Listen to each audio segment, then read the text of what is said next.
Fala aí pessoal, sejam muito bem-vindos a mais um vídeo do Economista Sincero, Economia Sem Enrolação. No vídeo de hoje eu vou responder a mais uma pergunta enviada por vocês lá no meu Instagram. Então se você quiser me siga lá e mande a sua pergunta também. Charles, existem fundos imobiliários anticrise?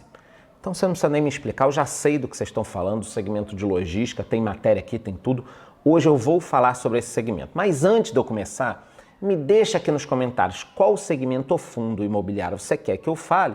E aí nos próximos vídeos eu falo. Então qual segmento? Shopping, lajes comerciais, fundos de fundos, papéis, qual segmento ou qual fundo imobiliário?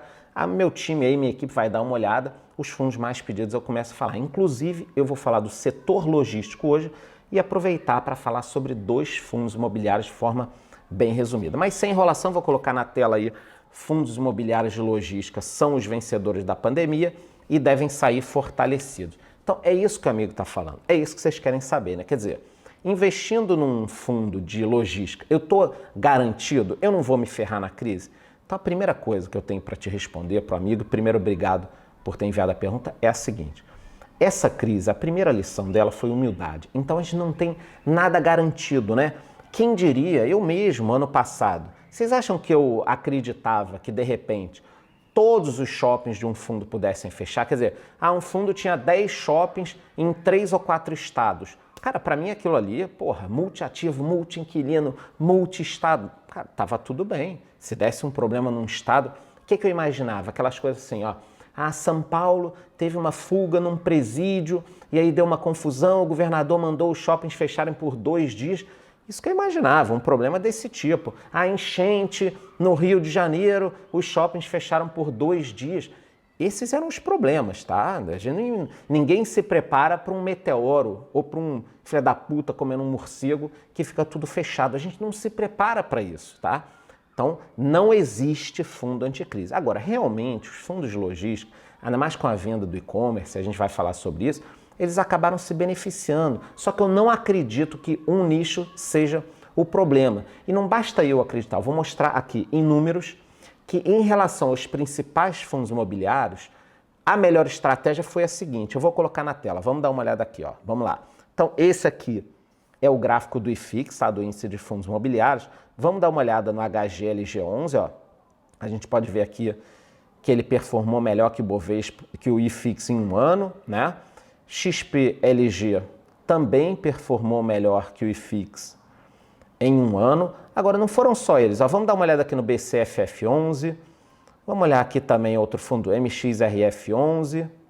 Vamos dar uma olhada aqui também. Vamos pegar um segmento que deveria estar apanhado muito, VISC11, olha só, de shopping. Também não foi absurdamente mal, né?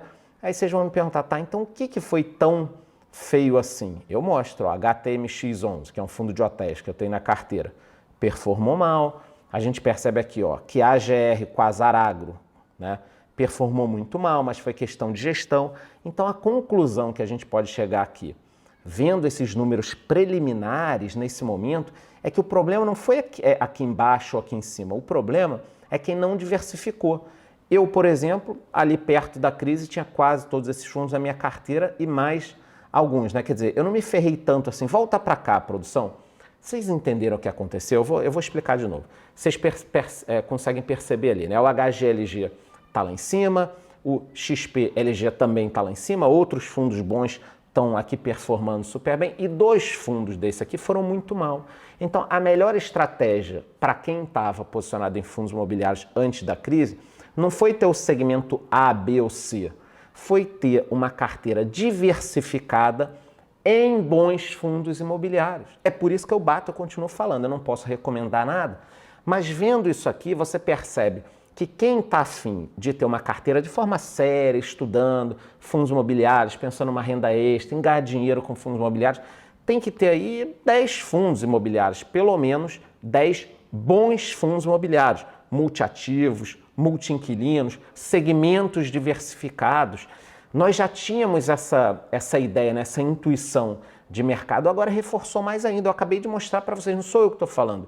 A questão não é fundo A, B ou C. Até porque você pode chegar assim, agora eu vou investir todo o meu dinheiro em fundos de logística. Aí dá uma merda, sei lá, um problema no e-commerce, aí esses fundos caem ou um problema em outro segmento. Então a questão não é o segmento A, B ou C, o segmento anticrise.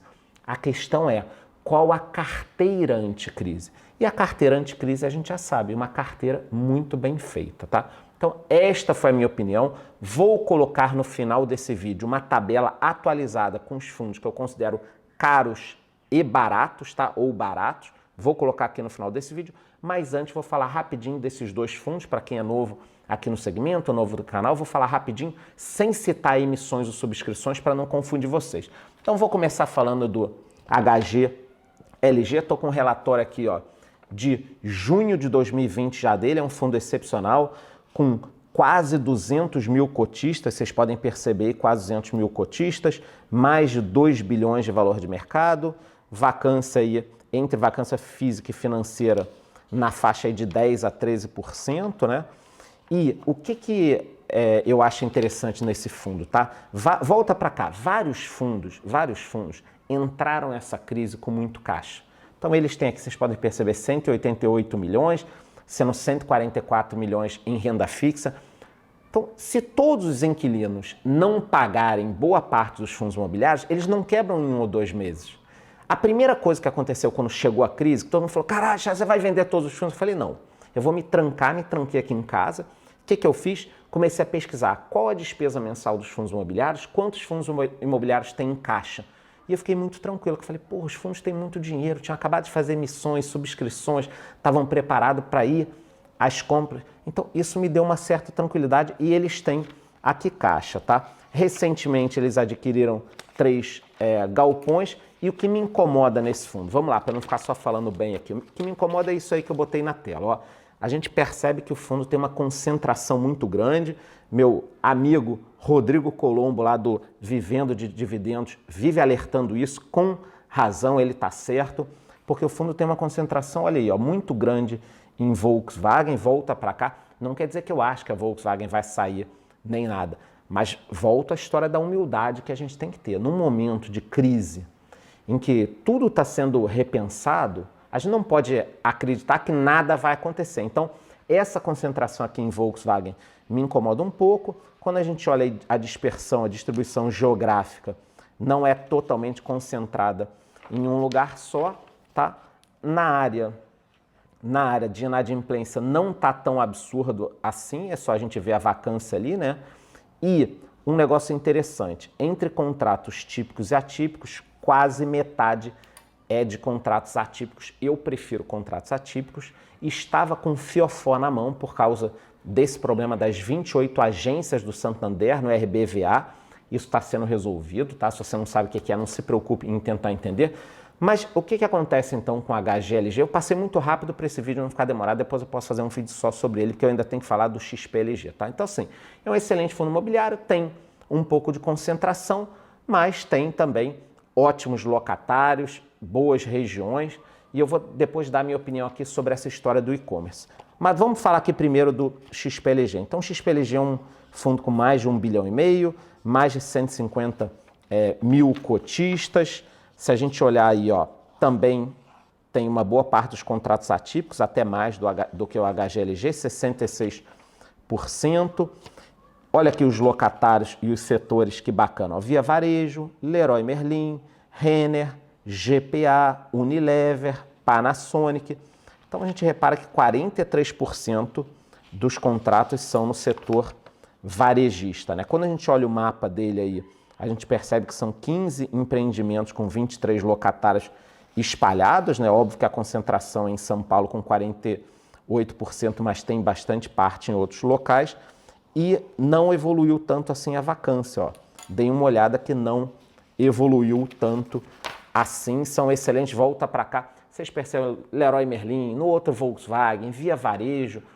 Qual a minha opinião sobre o setor logístico? Primeiro de tudo, a gente não sabe quando essa pandemia vai acabar, tá? Os grandes varejistas começaram a vender bem. Só que mesmo eles começando a vender bem, a venda online nem começou no Brasil ainda, tá? Ela representa muito pouco ainda, o brasileiro está descobrindo online. Pode ser que com essa crise nós tenhamos evoluído 5 anos em 6 meses. Qual a minha opinião então? Esses fundos que não têm tantos galpões assim e que já se relacionam com grandes varejistas, se ficarem com alguns locais vazios, podem acabar realocando esses clientes. Então a Via Varejo, a Magazine Luiza, as lojas americanas, esses varejistas podem acabar ocupando o espaço de clientes que porventura vão sair porque os segmentos vão ficar ruins. Então, a minha opinião é que realmente o segmento logístico, devido à dinâmica brasileira, esses galpões estarem prontos, são bem localizados, normalmente são bons, tem alguns fundos que têm uns galpões velhos, mas tem seus motivos. Então, o que eu estou querendo falar para vocês é o seguinte, eu acho que esses fundos realmente são fundos interessantes no momento desse, principalmente que o Brasil começou com e-commerce, tá? É um bebê engatinhando ainda o e-commerce no Brasil.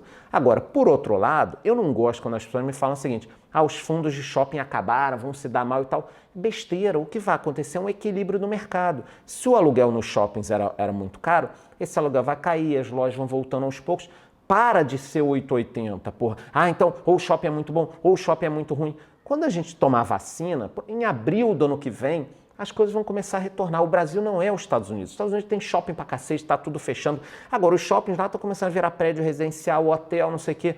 Aqui no Brasil, nós não temos, na minha opinião, pelo que eu estudo, um excesso de shopping. Então, teremos vacância em shopping, inadimplência, tumulto. Aos pouquinhos, as coisas vão voltando. Até porque o Brasil tem um potencial de crescimento enorme.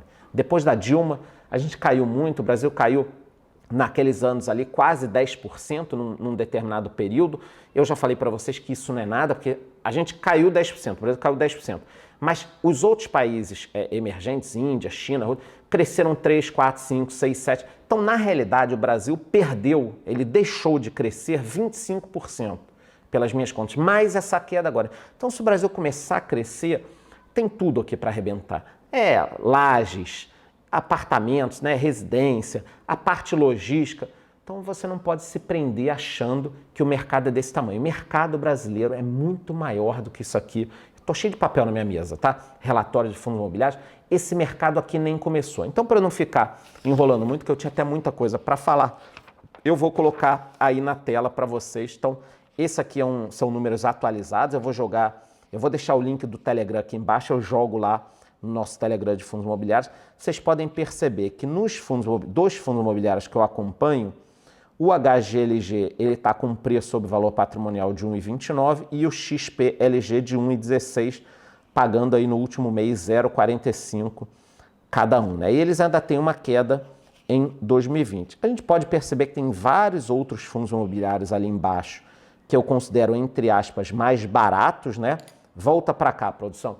Então, eu vou disponibilizar esse relatório lá no meu Telegram de fundos imobiliários e talvez eu grave um videozinho e poste lá no Telegram explicando um pouquinho mais sobre esse relatório. Mas o que a gente pode perceber é o seguinte, esses fundos, no momento, não estão sofrendo tanto em termos de vacância, inadimplência e outras questões, estão pagando seus dividendos bem acima da Selic, mas, por outro lado, também não tem barganha. Eles não estão baratos, os dois estão bem acima do seu valor patrimonial, mas eu ainda acredito que esse mercado vai andar muito, tem muita coisa para acontecer, só que o pessoal está agora olhando as ações, ganhando dinheiro numa ação aqui dando 30%, noutra dando 40%, e os nossos queridos fundos imobiliários estão meio abandonados. Daqui a pouco o pessoal volta, podem ficar tranquilos, a não ser que alguma coisa muito grave aconteça. Então não esqueça, antes de ir embora, me deixa aqui nos comentários qual fundo imobiliário, qual segmento de fundos imobiliários vocês querem que eu fale. Semana que vem teremos